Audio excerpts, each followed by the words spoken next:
Nope, nobody's done that. Okay, Oh so no, Max someone here has at the actually. North Pole. Sorry, I Okay. I was thought you were talking about this game. Sorry, I was. No, a I bit meant this behind. tournament. Oh yes, this tournament, a couple of people have spawned at the sides. How did that work out for them? Well, Merid spawned there in his first game and he won it, and there was another game, I believe, where Andreas played against, I think it was Andreas versus Cake, and Andreas managed to win that as well. That was the one that Poseidon and myself casted. Gotcha. Well, I guess Max it's the started expansion. with 3 metal extractors and then the energy plant. I always feel like I want to start with like metal and then energy and then 2 metal. I don't know if these guys are probably better than me, so I would tend to favor their perspective. But here we go. There's a vehicle factory starting for Andreas, and I believe I saw a vehicle factory up here. Yep. Both players starting with the vehicle factory. Both vehicle first, both skitters out as well, and it looks as though Andreas is going air second, whereas Max vehicle second. So Max will be pumping out those vehicles left, right, and center all over again, whereas Andreas will be going his sort of typical build, getting up a couple of P-gens extra after that vehicle factory just to make sure he can support his air factory. There is no center lane here for the vehicle. So, okay, so yep, he's got the air queued up next. I think he's working on these P-gens next, and then he'll do the air factory. I guess he wanted a certain amount of production there. Skitters passing each other down the west lane. That's right. They're just like, hey, high five, bam, and on they go. And checking out both routes here for Andreas. A little less went kind of Aventail second there, and got shot down. Or we got a couple extra excuse me, military units here for Max. Yep. Presumably, meanwhile, the air factory coming out here. Did his air factory get scouted by Max? Take the Max cam, and sure enough, he knows it's coming. So that is good. Okay. Andreas again going bots third. I find this slightly odd again. Bot fabbers don't have an advantage in their production, do they? They do not. Production is equal, except for the air fabbers, which are a little bit worse. I mean, because I will note that, I mean, Andreas didn't use anything other than bot factory for the fabricators last game, so I think maybe it might have been more useful to go vehicles, because then he could transition it to actual fighting units later on in the game. Not sure if he's got something planned differently for this time, although I'm not sure about the maneuverability of Bomber coming in, goes ahead and takes a shot at that fabricator, takes it out for free. No anti-air in sight for Max.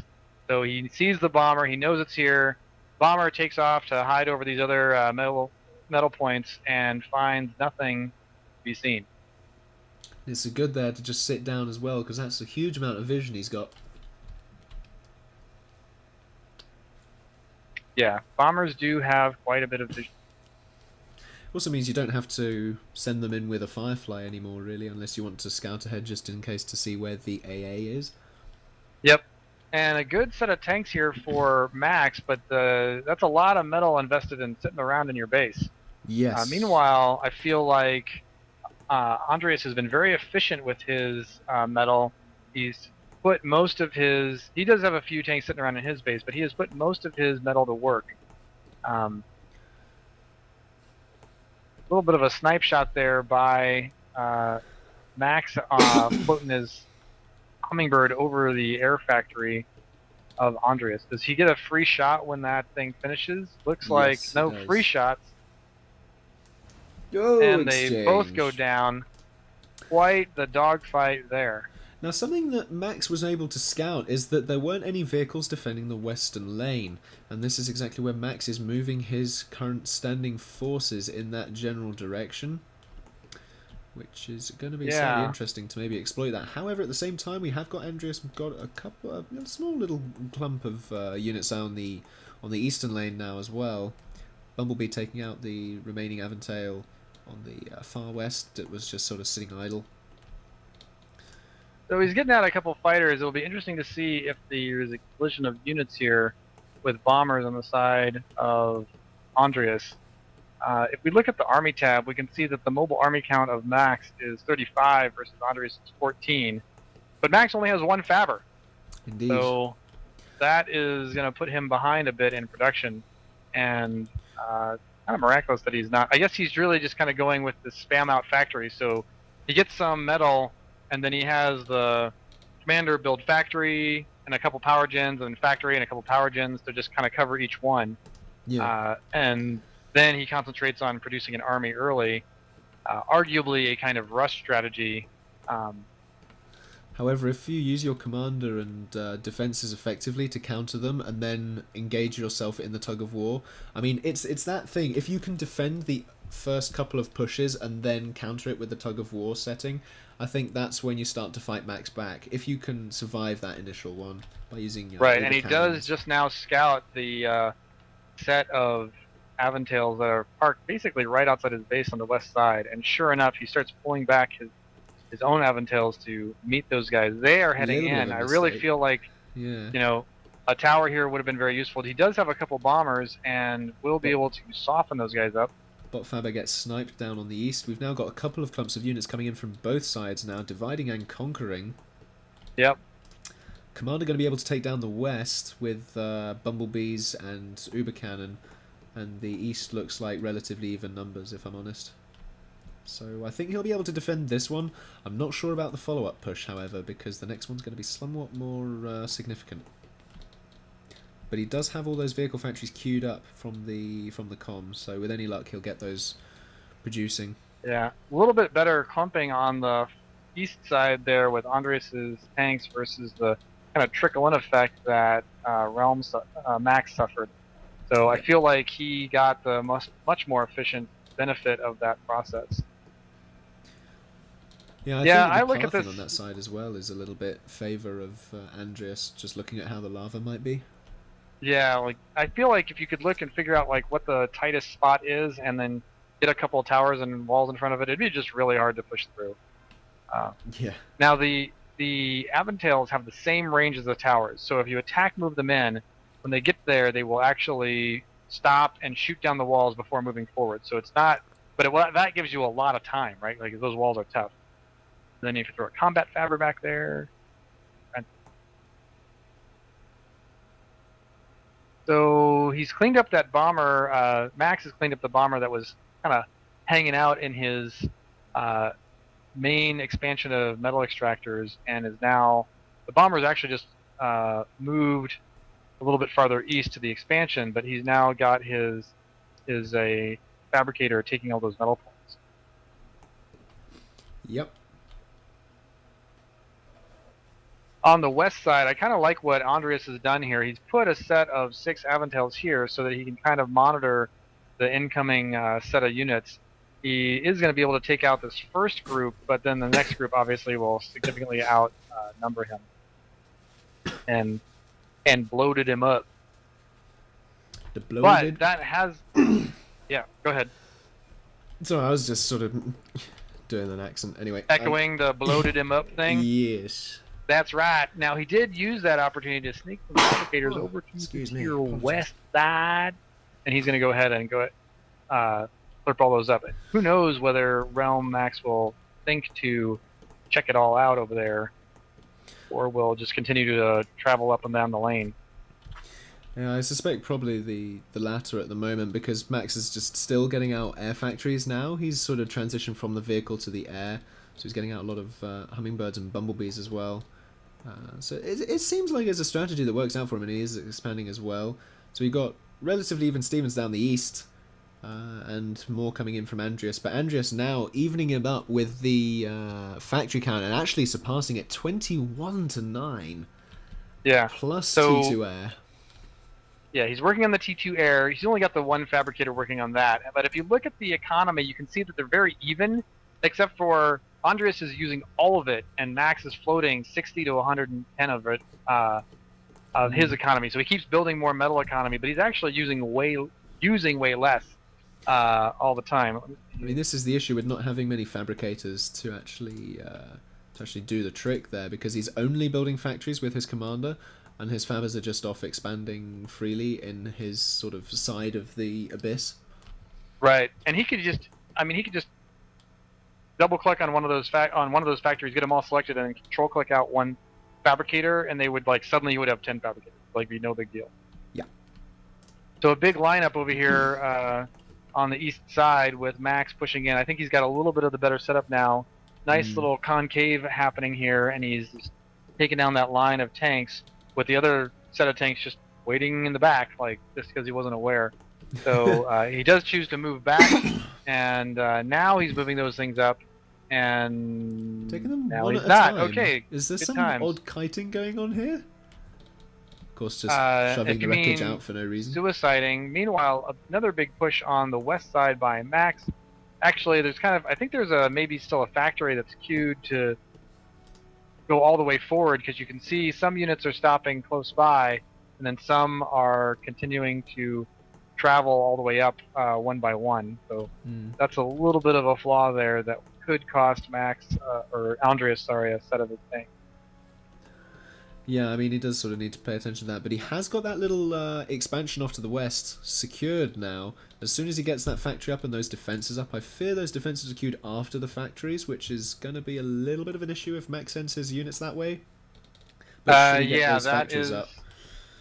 Yeah, he's definitely relying on his opponent just failing to scout. Fortunately for him, that reliance turns out to be well founded. And I think in some ways this trickle of units coming in helps him with that. Now there's a whole bunch of these bumblebees coming in here to drop bombs on the built-up army here of Max, and he's also got the fighters defend. Now the fighters of Max are moving forward to kind of challenge this, but they did come in 2 waves, so that was not optimal. And I don't know if he moved those fighters enough. Andreas is going to want to be careful that he doesn't accidentally move the view of the fighters of Max over to the west. I'm just going to take a Max. No, Max has no idea that expansion has occurred. He also has a fabricator that's idle over there. I'm just looking at the bomber count of Max, and they're actually on the move at the moment.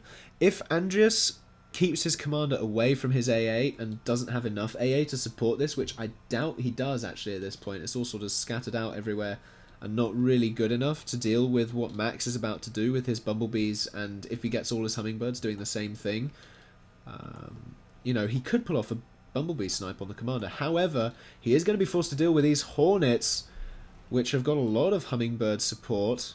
And Max, of course, not factoring in any spinners to his vehicle factory queue at all. Of course, he could control click that and assist that. But those Hornets still pressing in, even though they've lost their support. So they're going to get easy meat for those defense. He did bring in some more, and now he has scouted out all those bumblebees. So he's going to want to do something about that. Yeah, he knows what's up. Let's go see if we can look at what he's building back here and see if that changes anything. I see a lot of hummingbirds. That's what I see. I don't think he's changed anything. He's got a bunch of bumblebees of his own, and he's cranking out the hummingbirds.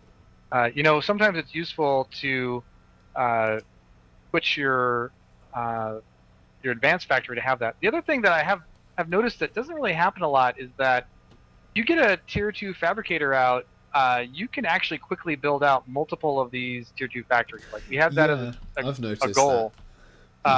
They build them quick, and it's just interesting to see these guys don't seem to really making use of their tier 2 4 economy. They just use it for no, he does have one, and he's using it for an advanced radar.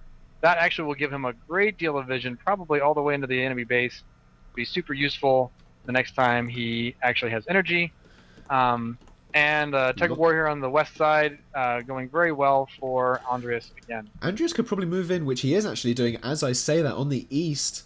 Which he'll be able to absolutely obliterate that standing force of 4 units there. Maybe even take out that expansion. But we have now in the center lane 5 hornets and many escort.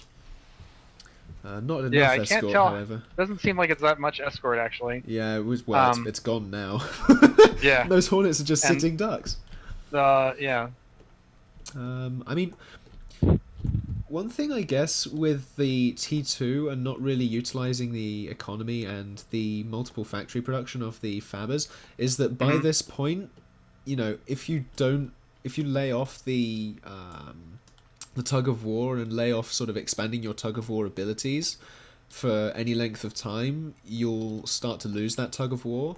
And I think the benefit of sort of adding in more T2 units which can be overrun by T1 units which are already omnipotent on the field, I think is the kind of trade-off where players just sort of think, well, they're just going to get taken down a bit too easily anyway because there's so many units on the field. Rather than it providing a backbone. I love that there's a difficult trade-off decision to be made. Right? At least like that's what I feel anyway. Oh, bumblebees! Okay. So many bumblebees coming in. They're just going to completely devastate this army. And that is that huge force of... More Hornets actually targeting the commander! On the commander. One more hit and he's gone down! They're just going to snipe him, and boom! Just like that, Andreas comes in with the... Yeah, that was a great... Yeah, exactly. Really good commander rush.